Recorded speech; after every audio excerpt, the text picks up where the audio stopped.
अस्सलाम वालेकुम दोस्तों, उम्मीद है आप खैरियत से होंगे। मैं हूं आपका होस्ट इमरान और आप देख रहे हैं जाज़िब टीवी। मारूफ पाकिस्तानी अदाकार फरहान अली आगा के बारे में ये खबरें बहुत देर पहले से गर्दिश कर रही थीं कि वो पीटीआई में शामिल होने जा रहे हैं। आज उन्होंने पीटीआई में शमूलियत का बाकायदा ऐलान कर दिया। इंसाफ हाउस में पाकिस्तान तहरीके इंसाफ के रहनुमाओं के साथ प्रेस कॉन्फ्रेंस करते हुए उन्होंने इमरान खान की क़यादत पर मुकम्मल एतमाद का इजहार किया।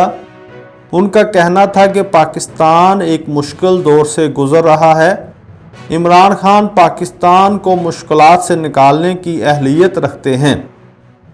अच्छे और ईमानदार लोगों की तहरीके इंसाफ में शमूलियत ज़रूरी है ताकि मुल्क दुरुस्त सिमत में तरक्की की मनाजिल तय करे।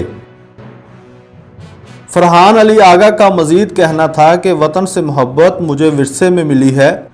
अब वक्त है कि इमरान खान की क़यादत में अच्छे कामों को आगे बढ़ाया जाए और साथ मिलकर इमरान के हाथों को मजबूत किया जाए।